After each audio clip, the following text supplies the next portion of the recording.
Say that again. Yes. These rowers must work in unison to win. They must move the oars. Or the rowers must work Together. So you want to paraphrase. Okay, good. So these rowers must work together at the same time to win. At the same time. So thank you. Let me just give you the definition. In unison, that means you do something at the same time. Okay. So you can write down the meaning of the word.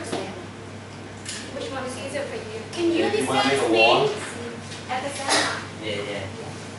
Do together at the same time. And if you want to make a war? So every Monday we go to the facilitation. We stand up and we sing. In unison. Yes, and the anthem in unison. All school gonna sing the national anthem. Got it? We do this every Monday morning, class. Something. So that means we need the preposition in, teacher. Excellent. In In unison. We do something in unison. Let's mean we do something at the same time. All together. You got it? Please, TA, next page. Oh. First. Cheerleaders. So, class. Girls. Look at this girl. His favorite. What are they doing? What are they doing, Hal? What's the first They are thing? laughing. What? Cheering. They're cheering. And who they are? They're cheerleaders. They're cheerleaders. So do we have cheerleaders in our school? In our system. In our system, we do have some of them. See? Okay. So, you can take the sentence, Miss Betty. Cheerleaders recite and cheer to urge the to win and shout out another. So, this is a new word study today, recite. It's recite. So even we don't know what the meaning of it yet, so who can try to guess? What does recite mean? Look at the photo. To perform. Good idea, good guess. Who else? Shout. To shout. Teacher, I see the word re. It means again. Repeat. Repeat. Re again. Shout again. Is it excellent? Very close now. Wait, any more To ideas? say. To say, to shout something again. But did you look at the photo? Do they need a piece of paper and anything in front of them to shout out? No. No. They no. remember. They remember. So you say something out loud Without. from your memory without reading anything. That means you Recite. recite. Yes, recite means Remember something in Without a your mind. paper. you speak out something Without from paper. your memory. Ah. Yeah, class, we got the definition now. So please take note. So we That's say good. that again, teacher. So to recite means to say something out loud from your memory. So class, have you ever recited in class? Have you ever tried that? Your teacher is doing this right now. I am doing it right now. I got prepared and I am saying out loud what I plan to teach you. Not of reciting. One day we studied poetry. Remember if I invite you to go to the class and you have to have to recite recite the poem the to the poem. class. So that's the game. So the next one we learn is to recite. Class, recite. Recite. Recite. Recite. Recite. Recite. Wait, what does recite mean? To repeat from Make your something. memory. Excellent. Good job. Next word. And the last one today. Stadium. Oh, it's a stadium, but it's not Baseball. a Baseball court. A baseball What is field. baseball? Baseball. Okay, baseball is not popular in Vietnam yet, but it's the most popular sport in the U.S. What does it mean? Teacher, do you know how to play this game? Oh, I wish I could, but someday. Class. Yeah, tomorrow. What's special about this game? Wait, can you finish the sentence? Professional baseball fields are uniform in size. The bases are always 90 feet apart. Oh, they're describing, talking about the baseball field. Something unfamiliar with us, but we can guess because we have a photo here. Yes. So long. What do you think uniform? What does it mean? Uniform. That's very Uniform in size. You know size? Class, you know what the size means? Yeah. Yeah. The length. I just know the uniform is something people wear when they go to school. Very close. You can use that to relate to this meaning. So the uniform we're wearing. Same. Same. What else? So, Exactly alike. Exactly Same. Identical. Same, identical, very close to the identical, but this mean is stay in the same at all times in all places. So we were talking about a baseball field everywhere in the U.S. when they are called a professional one, the official one, they have to follow the same criteria to build up. So all bases are always 90 feet apart. The distance between the bases are 90 feet apart. So they follow that criteria to build up a baseball field. the bases are the distance. The base, yeah, go to the base. Okay, so uniform means staying same at all times. You know, bases. Okay, please check it out. Stay the same all time, all places. Okay, who can help teacher to summarize how many vocabulary words we studied today? Alright. 5. Okay, Long, what's the first one? Identical. Identical, huh? We? Maybe? Uniform. Thank you, class. So, class, please close your notebook. Please close your notebook and look up here. Okay? You finished? Okay. Alright, class. This is how you truly summarize what we studied today. Okay, who wants to volunteer to read this out loud? We? Any volunteer? We. Do I get a point? Do I get a point? Of course, Marie, you're hoping in your class. So that's a piece of game of just rope with a wrist. There are 2 ropes, Blank. blah blah blah, in length, that are turned in different directions. Do I get to- Yeah, the second is correct. A double Dutch team has at least 3 or 4 members, including 2 rope turners and 1 or 2 jumpers. Teams practice long and hard to perfect a fancy blah blah blah. 2 jumpers can hop with different footwork and tricks, or in blah blah. Turners often blah blah. Rhythms to help jumpers keep a rhythm. Okay. These 2 paragraphs help you to summarize what we studied today with 5 vocabulary words. We study about. About. We get to know double dutch. So the first paragraph, double dutch is a game jumper with a twist. You know with a twist? You have to do this action. There are 2 rows. They in length. They identical. Can you please kiss them? Excellent, huh? You get 1 point. Read one more time. That are turned in different directions. Okay, you ready? Can you take note of that?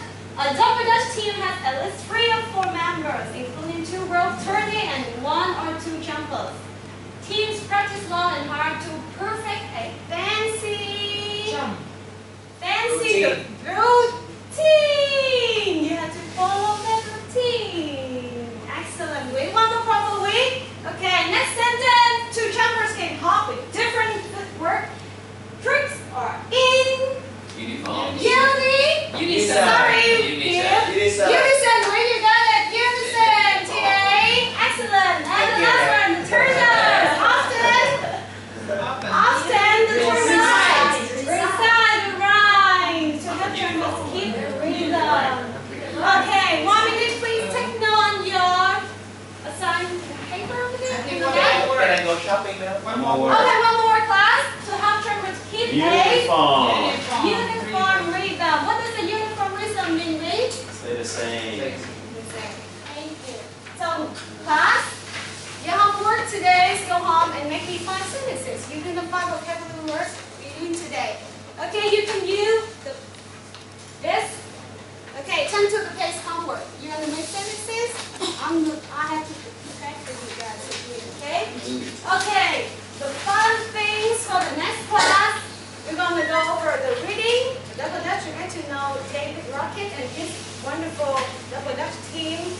And for every Thursday, you know, we have go back to study this. You have one more day to study this. Vocabulary. Okay, and then if you work hard, you follow Mr. C direction, we still have time in class, you're going to make a fun things in class. Can you turn to the next page? Any next page, please? What is that? Chip rope. A chip rope. What kind of material? It's not the regular one. It's made Colorful. It's of colorful. what? It's made of what? It's made of the plastic bag. Oh, so chip rope's made of plastic bag. So, students, if you go home, go shopping, and they don't know how to do with this plastic bag, bring it to school. We're going to have fun with this. We're going to make jump rope out of plastic bag. We learn how to reuse it and have fun in school. And if we have time, we have a competition between boys and girls in the class.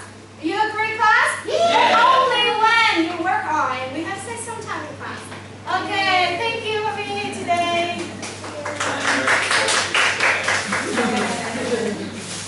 Opinion for This guy is So, saying finish my presentation. What is Does anyone have a serious? question? some talent.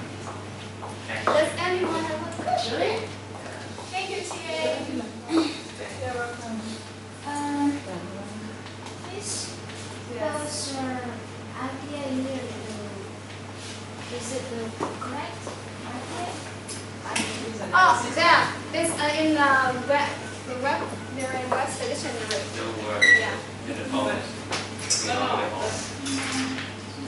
Do you think the students can read? Okay, about pronunciation, we really don't focus on IPA, we will teach you pronunciation. In class, we focus on have to stress, on the correct syllables. They have to use the schwa sound and the ending sound. That's what we focus on in class. And repeat after teacher, who is the native one, so you're going to help them. Because children in elementary, they wouldn't remember all the symbols. So giving them very important things to do, like remember stress symbol, schwa sound, and ending sound. That's how we work. That's all. Yeah, it's simple for them to study about pronunciation. So I think when you teach the 5 words here, you should write on the board, the corner, and with the stress too. Yeah. Okay, And also, thank you. I cannot say, I can see the parts of speech of the word. Like identical is an adjective, but recite is a verb. Right. in unison. Yeah, and unison is a noun. Yeah, in the first page. Huh? On the first page. First page. Yeah. You are the teaching So assistant. student, in grade 5, they already study parts of the best. Miss Hannah, Yes. as grade 5th graders, they already study a part of speech. Parts of speech already. So any questions? It seems like in your the teaching, you give a lot of explanation. Do you think that as a 5 years old kid, they will Yeah, they get up to intermediate level, some of them are excellent in their speaking. So I think like I like how you create a point system where you can exchange for going shopping and parents like it a lot. And I saw also one like your voice, not too tense and very relaxing, and sometimes just like a change from low to intense. So I think that's great. And one thing, maybe I just a suggestion, maybe with the definition after you finish each word, maybe you want to write down, write on the board.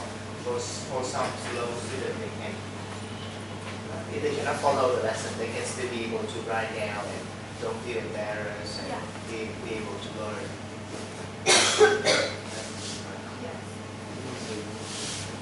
So because the definition sometimes is in the sentences on the board too, so whenever I show on the slide, you can copy that.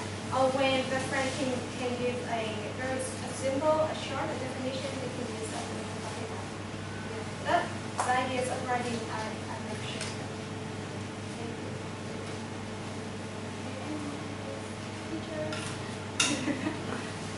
Like in teaching the word uniform, why don't you come from and prior knowledge. They know the word uniform. Yeah, Everyone is wearing the uniform, and then you refer to this as an adjective. It's easy to figure out the meaning, but if you give the examples like this, about the bases are always 90 feet apart, which is very unfamiliar.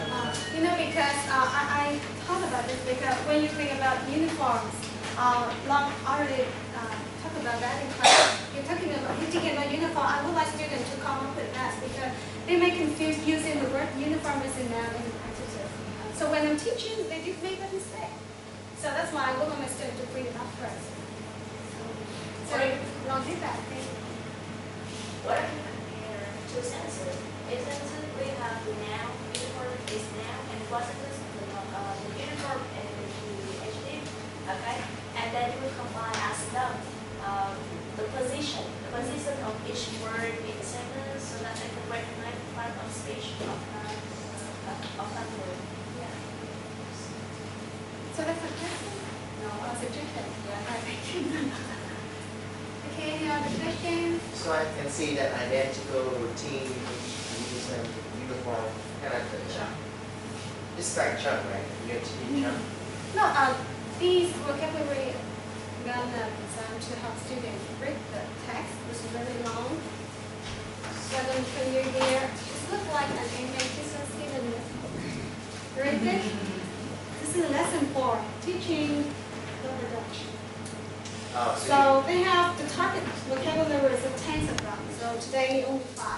Oh, I see. So all these 5 vocabulary very related to each other, talking about sports, and that's why I'm interested in this sporting today. So it's really nothing I can do again. Thank you.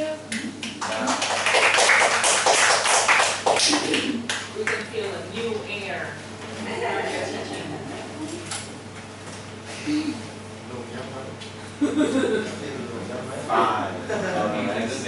You scare me with the big books when you bring it up.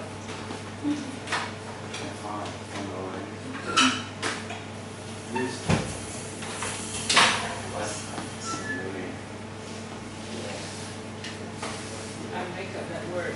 I have never heard it before. It's innovative.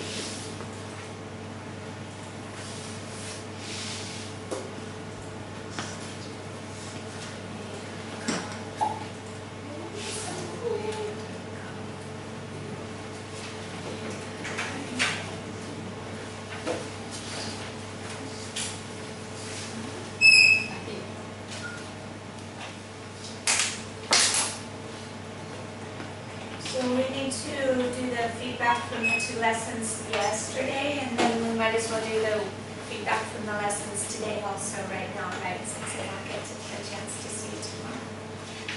So, let's start with Betty's lesson. I can't remember what it was.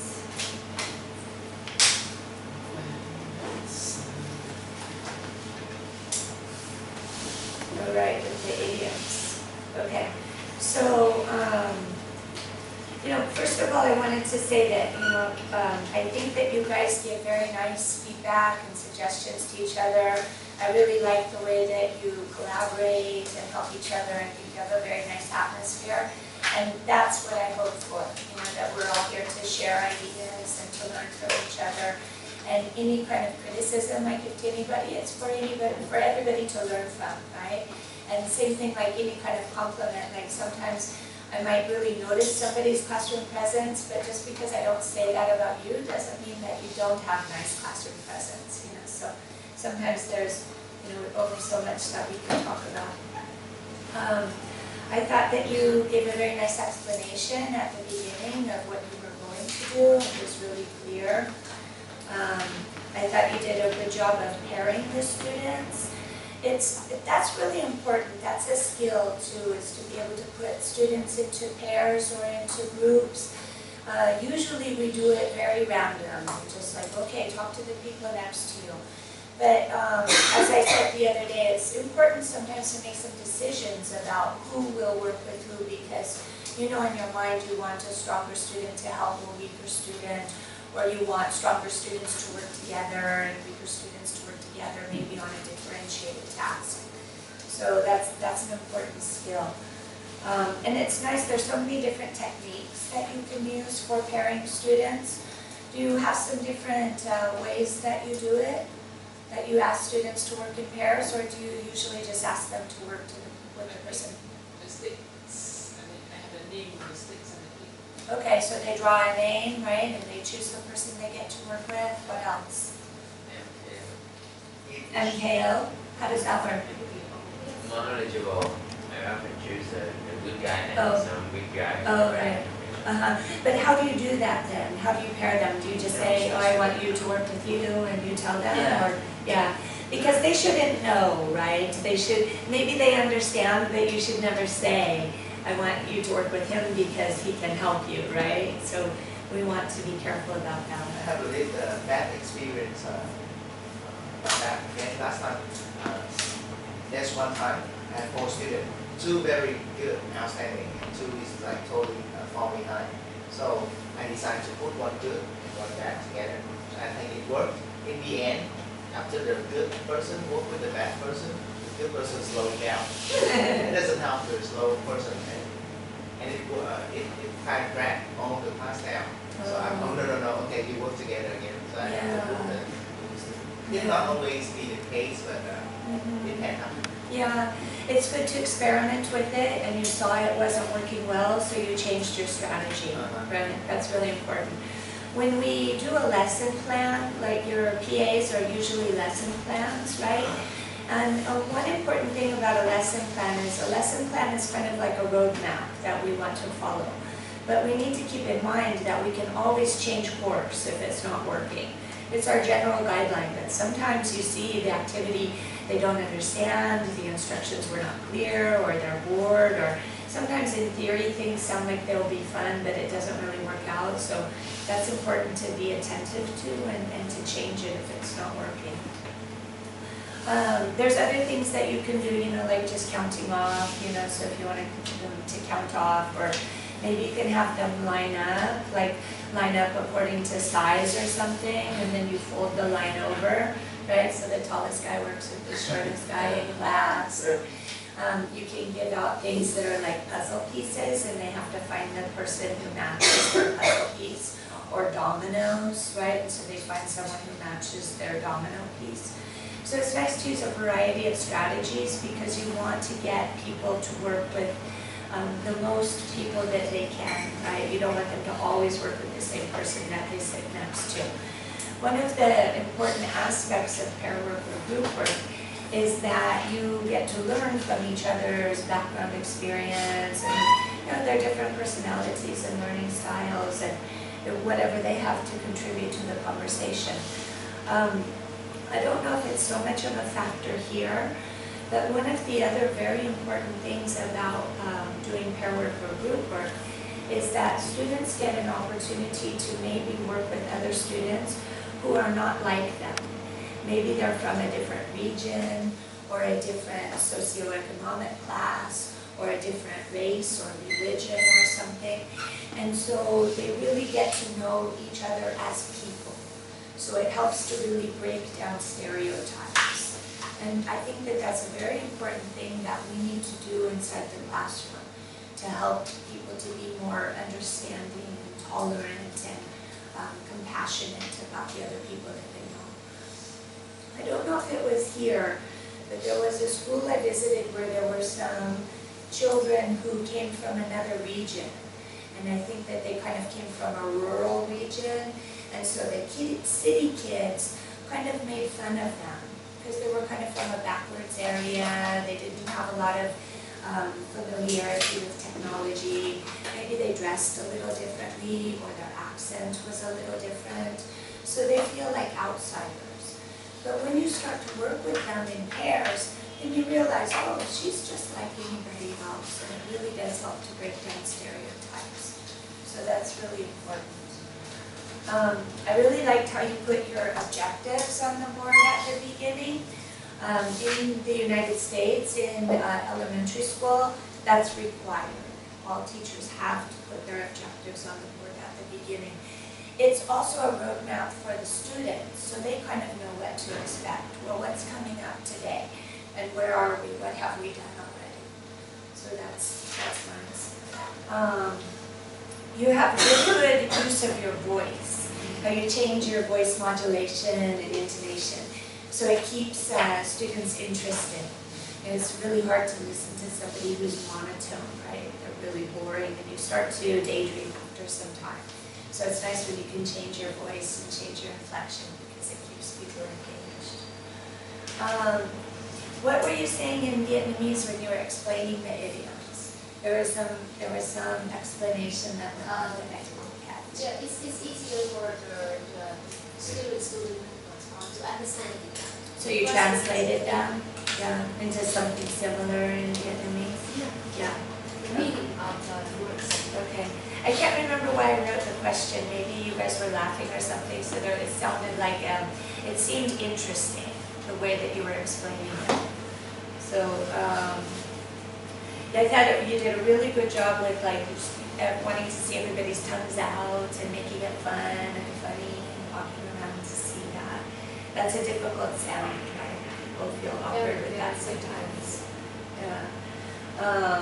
And you're also very lively and happy. Your personality really comes through when you teach. It's nice.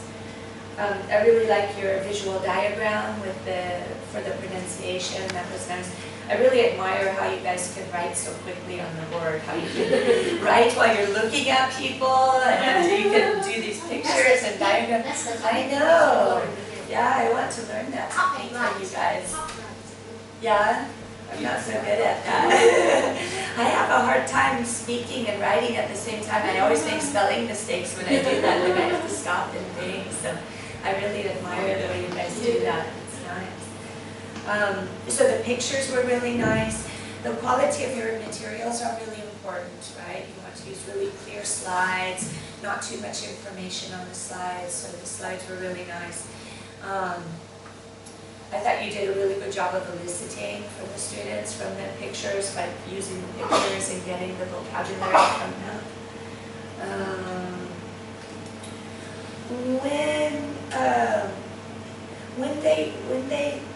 How does this look? Ask them to repeat the whole sentence when they get the right word to fill in the blank.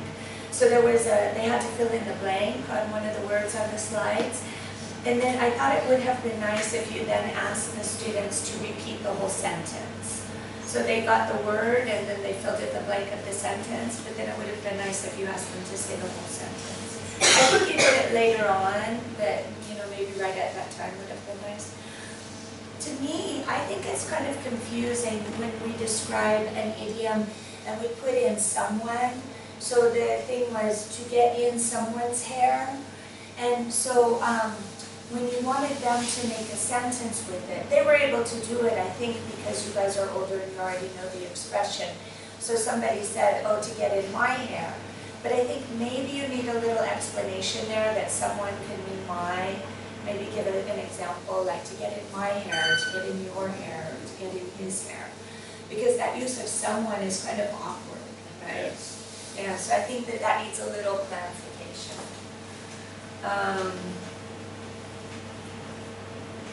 It was nice when someone gave the meaning of Vietnamese, then you asked them, okay, well, what does that mean in English? So you made them translate instead of you translating it.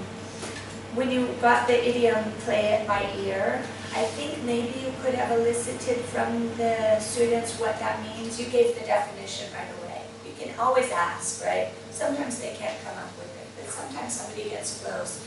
At least they give you enough to go off of so you can build on it. Can you remind me what we Elicit? Yeah, sure. We talked about eliciting yesterday a little bit. Yeah, remember? Get information by asking the student. Exactly. So it really changes the paradigm of teaching and traditional teaching where the teacher would lecture and give all the information to the students. Now we do the opposite. We get the information from the students rather than give it to them. Because when they're actively engaged in the process of constructing meaning, they're much more likely to remember it. They're engaged, they have to think. They never know who you're going to call on. people are shouting out, it's much more interesting, it's a lot funner. So when you give it to them, they tend to stop paying attention after some time, right? They don't focus so much. It was really nice how you checked with each student at the end of class, right? So you can't go to lunch unless you know, and you check with everybody to make sure that they knew what was going on. I didn't understand the connection with how, when, and what for. I didn't get that. You said something about how, when, and what for. Okay, that's the way that the rule, right, in the reflex book that the student learn how to make the long sentences. The first you have the correct sentence. I swim, and then how do you swim? Alright, so you say I swim with my hands or something like that. Okay. How and why? That means you are going to make the long sentence. I swim. You put the phrase to answer the question how. Alright, then where? I swim with my friends at the swimming pool. Okay. When? I swim with my friends at the swimming pool every day. Oh, okay. Alright. They change to the past is actually. Oh, okay. So they would already know that, right? Okay. Good. And then you gave a really nice answer after you finished your lesson and somebody asked you, well, why teach the pronunciation? And you said, well, what does it mean to know a word? Pronunciation is part of it. So that was really nice. I really like when in your explanation, if you can tie it into the theory, right? Because there's a reason why we're doing vocabulary lessons. We want to make the connection with the theory, right? So it's really nice when you can do that. I think that it makes the content that we're studying much more meaningful and useful and interesting if we can make the connection. So I think on the very first day I was here, I was talking about the difference between the theoretical classes and the practical classes. So the practical classes on like teaching, listening, and speaking that you just finished, it's very clear. You can see how you can make that connection to how you can use that content in the classroom. With the theoretical classes like SLA, sometimes it's a little bit more abstract. And it's hard to understand, okay, great, all this theory, but how does this help me? How can I apply it in the classroom? So it's always really important to make that connection. And what I would like to see more of is when you guys have your discussion sessions when I'm not here, when you normally meet on Saturdays, is for you to work on making that connection. I want to see a lot of conversation about that. Okay, so here's the theory. Well, how is this practical? How do we apply it in the classroom? And then another aspect of that is that because many of you teach in the same system where you have a prescribed method that you need to follow, even though you're studying in practical skills courses, different techniques and methods that you can use in the classroom, like we use frequently in the United States, perhaps you wouldn't be able to apply them here because you're already following a method that has been laid out for you. So likewise, in those classes, I would also like to see some discussion, like, okay, this is interesting. How does this relate to what we do in the classroom? Or perhaps, how can we adapt this to our method, to make it incorporate into what is prescribed that we need to do. I've told you a couple of times, you always need to look at the content and see how you can adapt it for your situation, right? We have the same program all over the world, so we have people teaching in many, many different scenarios in China, in the United States, and here. So the content can't be specific for each location. I never know where somebody's going to go. I have many students in the United States doing this program because they want to become English teachers and travel around the world and go somewhere and teach. So we need to prepare them for any kind of scenario. So you always have to think, okay, how can I adapt this content to my culture, my situation, my age group, right? Because it's different if you're teaching young learners or adults or teenagers. It's different if you're teaching beginners or advanced students. master's level students, right? Maybe someday you'll teach at the university or something. But these techniques still apply, right? So how would you change them when you're working with adults as opposed to children? Please always keep that in mind, okay? I don't want you to study it like this is the Bible, this is the way you should do it. Okay? Take it with a grain of salt and use your background knowledge to have a very meaningful dialogue about how we can adapt this content for our own reality. Okay? That's very important.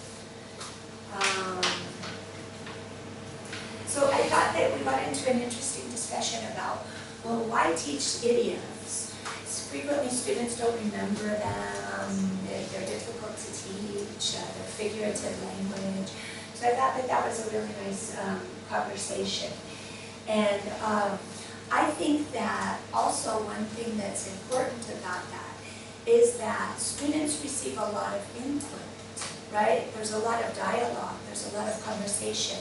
So even if they don't remember the exact expression itself, it's still an opportunity to speak, to listen, to see vocabulary items, to do activities and exercises, right? So we learned a lot about input and how input is important, right? So the input hypothesis, right? That you need a certain level of input to improve your listening and speaking in general, regardless of the specific content. And then I thought, Hannah, you brought up a really interesting point about the teacher talk time versus the student talk time. We haven't really talked about that ratio, right? But that's also something that we like to change with modern teaching methods, right? In the past with the lecture method, it was all teacher talk time, right? It was like 95% teacher talk time. Maybe students would ask a few questions at the end, but that was it. Now we want the opposite, right? We want like 80% student talk time. So teachers really are facilitators. We're here just to help you to have an opportunity to speak. Of course, there are moments where we actually need to teach, right?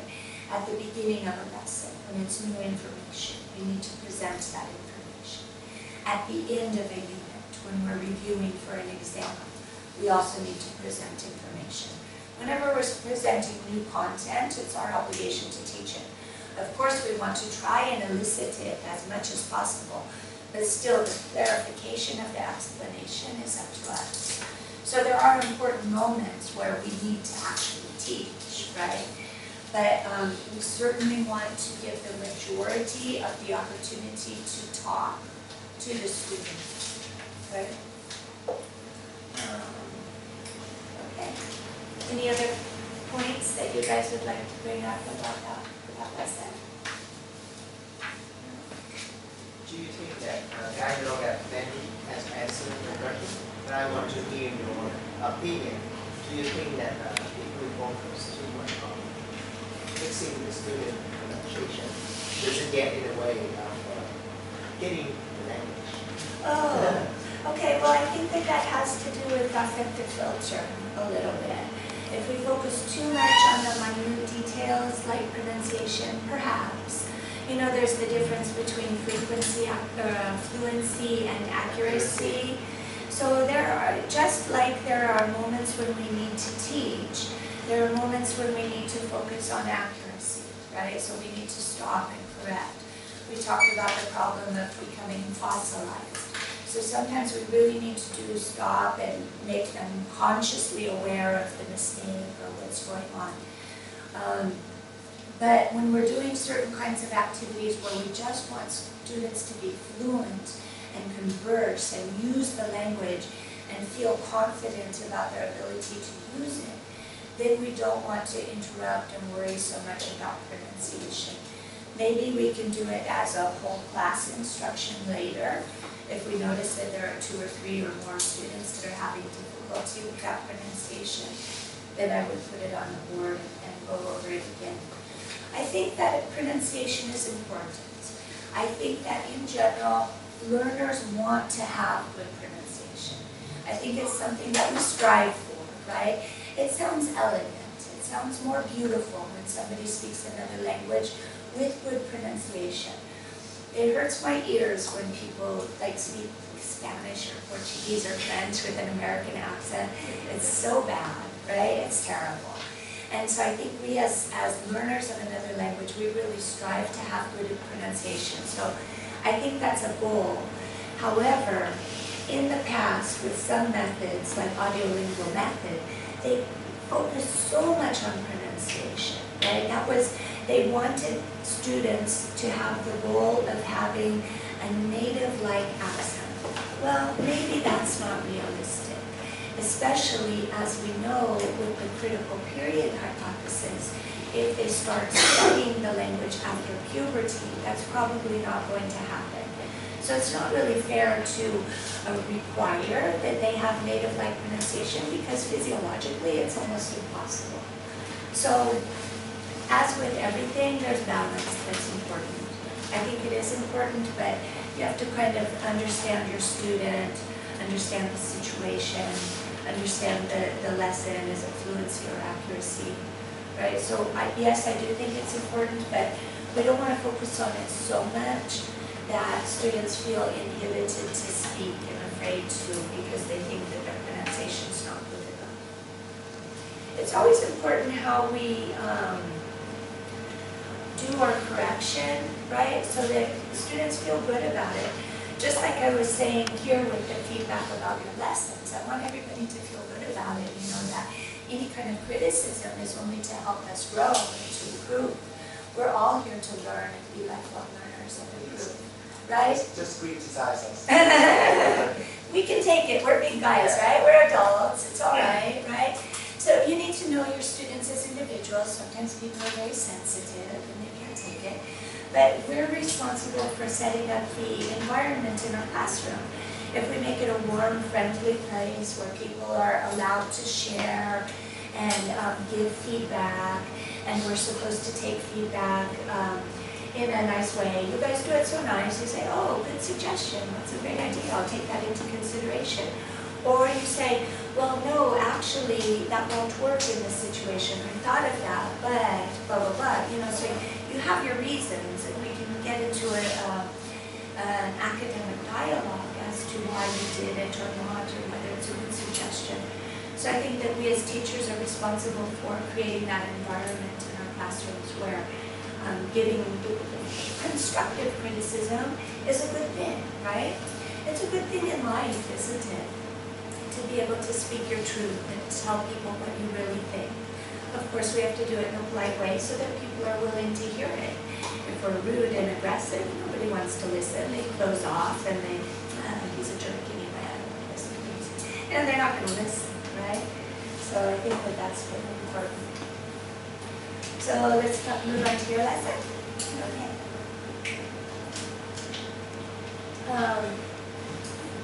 You know, and then of course, if you have anything really serious or personal that you want to tell to somebody, you can always take them aside and do it privately if you think for some reason they're going to find it offensive. So, you know, use your judgment in this kind of situation. I thought it was really cute how you did the stick figures at the beginning to start and tell the story. I thought that was really nice. It really got learners engaged and interested in what they were going to study. I thought you had a really nice sequence of activities, and you gave a good opportunity to practice with each step.